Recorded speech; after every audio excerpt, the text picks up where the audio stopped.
Hey everyone, Cody here, and in this video I want to address a comment that I got on YouTube asking about the nested feature in NovelCrafter. It just basically says looking forward to more, specifically nesting.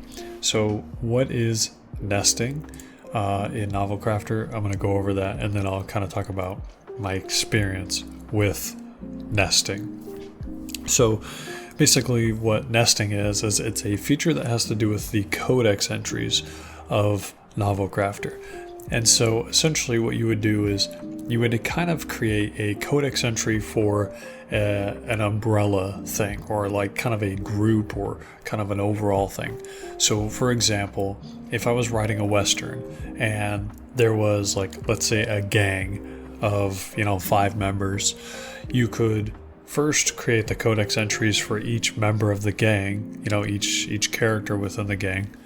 But then you could also create a codex entry for the gang itself. And let's say it was the Fearsome 5. So you could create a codex entry that just kind of briefly describes what the gang is. Like, it's a band of mercenaries that terrorize local Western towns or something like that, right?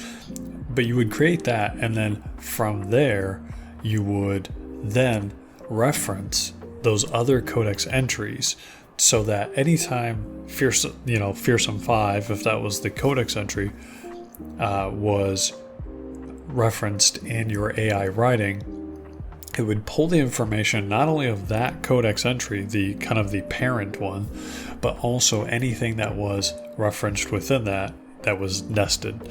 So let me give you an example. So I'm coming back to the book that, the AI book that I was working on as my example. Now, this story is about, a ship with a captain and she's searching for something. And I think this is a great example. So the ship that they're on is called the Ardent Dawn. I hope that you can see that, right? And these 3 characters that are here, they're all codex entries. And so what we can do here is we can basically create a specific codex entry that encapsulates all of these characters. So, for example, all 3 of these people are part of the crew of this ship. So we could create a codex entry that is, we can call it whatever we want, but something that encapsulates this crew. So let's create a new entry.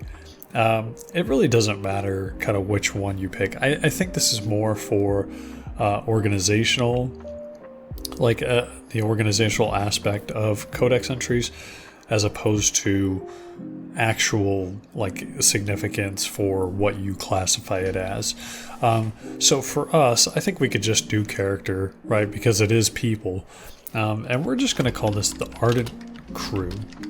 And so anytime Ardent Crew is referenced in the AI writing, like if we're going to write a section with AI, if we write Ardent Crew, that codex entry is not only going to reference this particular one, but anything that is also nested within it. And I'll show you that in just a second. So let's say, let's call it, crew. Doesn't really matter the tag of the label. Again, this is for your kind of own organization. And then we don't have a nickname right now. If we had one, we could just put that here. But anyway, let's just say the crew of the ship, the Ardent Dawn.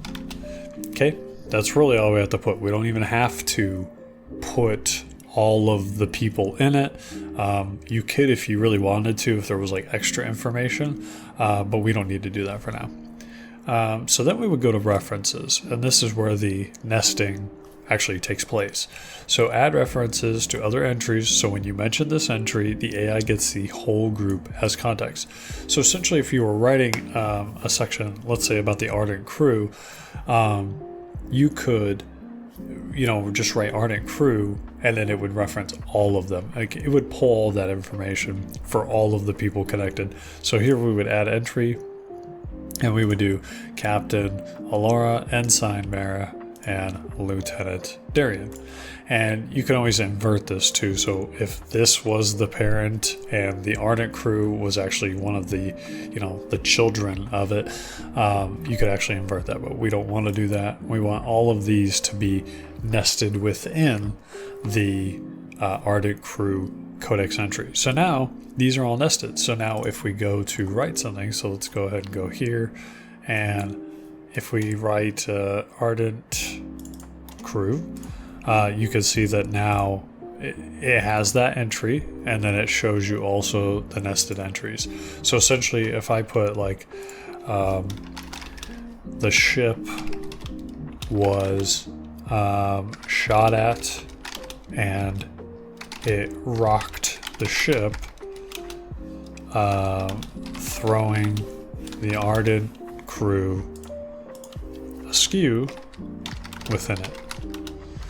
So now if we write this codex entry is going to, or this AI is going to pull this and then pretty much everything in it. So let's just write something real quick to kind of get an example. Let's we will go with the try for a spin, and we're gonna go with probably just there's some free ones here. I guess we could try llama. Nah, you know what? We'll actually just run OpenAI GPT-4 Mini, because that is actually pretty cheap. So we'll just run 4.0 Mini. And so you can see that, it's writing the scene. Could be a treasure trove, deafening boom, river raided, stay calm, the ship jolted, shields are failing, eye, Kane's jaw clenched, face flushed, Mara lifted her head. What are we going to do? They locked on. Just as they hit it, Mara gasped, Kane's, whatever, right? It's just going to go through and add those people. We could actually probably do one that is a little more... Actually, let's just try llama and see if it gives us something. That's a free one, by the way. So there are free, like I said in my other video, there are free models you can use through OpenRouter. The issue is that they don't always give the greatest responses, but if you just want to test out the AI, you can actually connect OpenRouter, again, put some credits in there, and then test out some of the free ones just to get it. And so, it's got a blast of energy, struck the ship, Frost voice, Valis, whatever, Kane, whatever, the ship lurched again.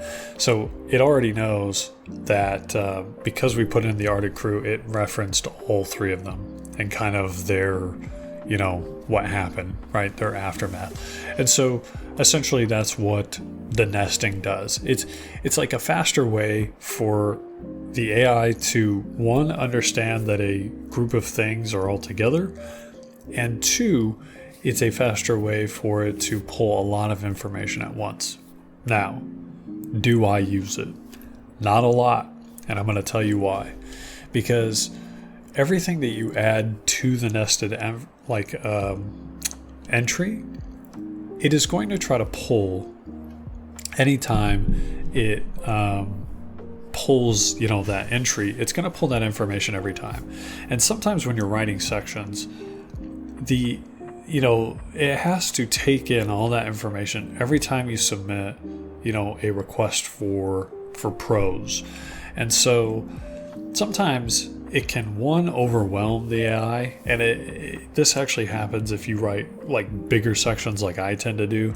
It'll actually overwhelm it, so it'll just be pulling so much information, because not only is it referencing any other codex entries, but it's also referencing that nested entry with everything in it every single time you use that nested entry. So for example, if I was having a scene where multiple people were talking back and forth, obviously I'm going to type their names multiple times, and so it's every single time it sees that name, if it is a codex entry, it's got to pull the information from the codex. And so it's going to just do that every time. And if you have nested entries, if you even use a word that a bunch of people are under, now it's going to pull all that information every single time. And sometimes it's not always beneficial to do this, because if I have characters that I have a codex entry for, but the story has not reached them. If they're in there, then it's going to pull the information for that character. And it's kind of a double-edged sword, because if you add them early, it's pulling information for these people that, the characters may never have met. But if you add them later and then reference that word, then it's going to pull all that extra information for every single codex entry that's in there. So, do I use it? Very sparingly. I actually tend not to use it.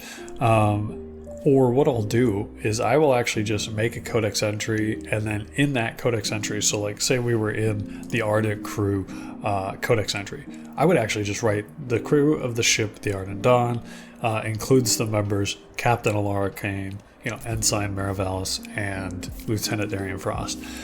This way, it's kind of a faster way for it to just pull the base information. And so the reason I do that is because now it has kind of a basic understanding of those people. But if I really want them to be pulled specifically, I will actually just write out their name in the description that I'm writing. So essentially, instead of doing this, I would just say throwing the Arctic crew askew, and then say including so and so, so and so, and so and so. And I would just say, this is their reaction, this is their reaction, this is their. So that's how I do it. So I actually don't use nested references a lot. I do have a few on the book that I'm working on, but for the most part, I don't. Now, all of that being said, what I want to talk about now is a couple of things with codex entries specifically, and how I go about doing it, and just kind of just some ideas for using the codex. So first off, let's go into an entry and talk about just the layout first. Obviously, you can name it whatever you want. The goal here is that you want to use the longest name for the actual name, and then down here where you're doing aliases, you would use a short name. So for instance, this one right here, Captain ℙ𝕃𝔼𝔸𝕊𝔼. So we're not going to name anybody else in the book ℙ𝕃𝔼𝔸𝕊𝔼, so we can put ℙ𝕃𝕃 here as a nickname, because obviously in speech people are not going to be like Captain ℙ𝕃𝔼𝔸𝕃, Captain ℙ𝕃𝕃. They're just going to be like ℙ𝕃𝕃, or they might put Captain Kane. That actually sounds kind of cool. So essentially, these nicknames, if we put these in like this, now the AI will still reference this codex entry. Even with the short names, it's still going to reference it. So even if I put ℙ𝕃𝕃, it's still, you can see that it pulls up the Captain ℙ𝕃𝔼𝔸𝕃 codex entry. So that's a smart thing to do. You want to name the codex entry the longest thing. So any titles or whatever, I have like monsters in mind, so they have multiple words to the name. I will put the whole thing in there. Or if I have a character with all three names, I'll put them in there. And then later on, under the aliases, I'll just put, their first name or their first and last name, whatever, right?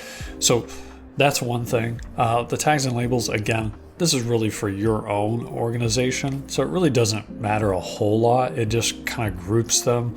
So that's really for you. I wouldn't overthink it too much. The description, obviously, you can have, you can write it however you want. What I would suggest is keeping the codex entries under 300 words, probably 250 if you can, but if it's like a major character, 300 words. And the reason for this is because every single time the AI has to write something and reference that codex entry, it has to pull that information every time, over and over and over. So the longer your codex entries, the more information it has to pull every single time, and it can make your requests more expensive. So you want to provide enough information that the codex entry pulls that information, but not so much that it's being expensive because it just keeps pulling that information over and over again. All right, so for notes is exactly what it sounds like. It is not considered by the AI. So anything you put in the notes section, it does not consider it. So if you're writing with AI and it pulls that codex entry, it just kind of ignores it. But what notes is great for is, like, let's say that you come up with snippets of dialogue, or you have some notes about the character that you're not ready to put in the codex entry yet, or you just have ideas about them. You can just kind of keep them all in one place, because you can put them in the notes section of that character and it keeps it there. So it's just a little notepad for you for that, codex entry. References, again, we've already talked about nesting. I don't really change any of this, so you can, but I just don't. And like this one, don't automatically track this entry by name or alias. The reason for this is that even though the characters might call something by its nickname, sometimes you don't want it to track it by nickname, so you don't need it to pull the reference every single time. So this is one way that you can kind of get around overloading the AI and having it pull those codex entries, is that you could turn this off so that, like, let's say in the beginning of a scene you have character A, character B talking, right? And when you write them out, when you write out the scene, you put their full name so it pulls the codex entry. But then later in the scene, you just have them reference each other by nickname so that it's not pulling that information every time, so that it's not, kind of bloating the cost of your generations. Now, I actually have not tested this. I just knew of it, but I've never really, I just forgot. And so I actually have not tested this to see how much cheaper it is to have a scene written out where all of the names connect to the codex entry versus, maybe just at the top of the scene and then the rest is like nicknames so it doesn't trigger that.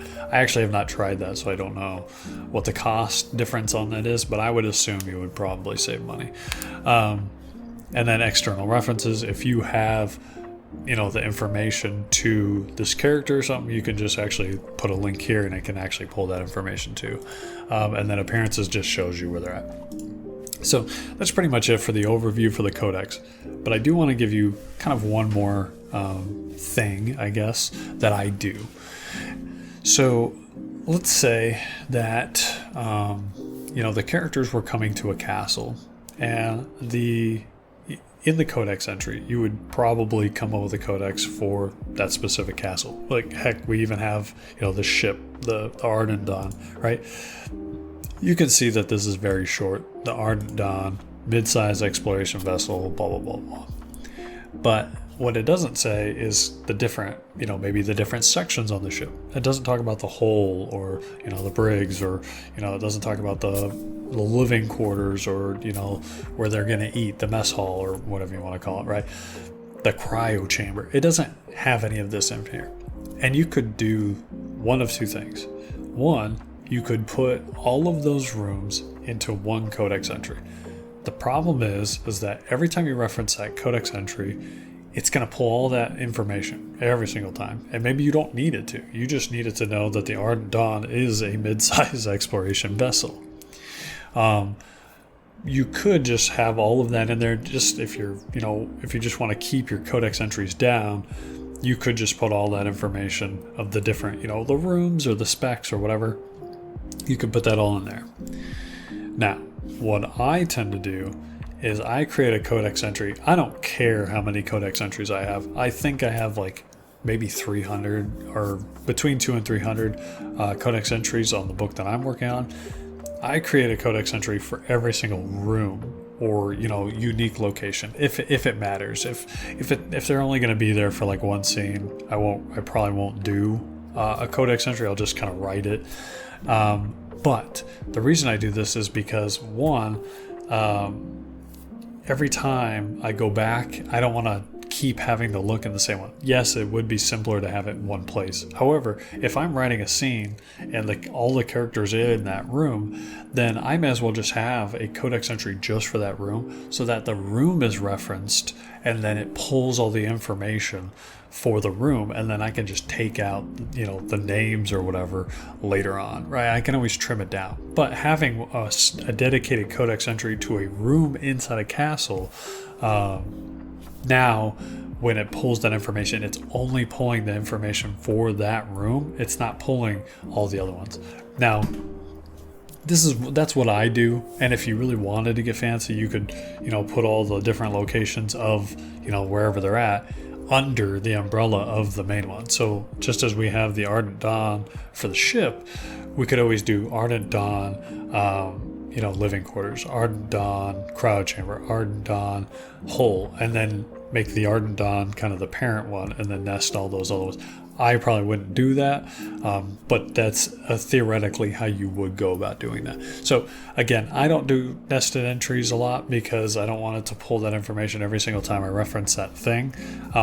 I also just like having the separate codex entries so that I can just reference that one thing, especially if the codex entry is smaller. It's not pulling all that extra, information every time. Again, all this stuff adds up. So every time you generate prose, if you're not using the free models, it's going to pull that information and it's going to cost you. So essentially, I'm just kind of thinking of it in terms of trying to get the most bang for my buck, especially using Sonnet. Sonnet is not cheap.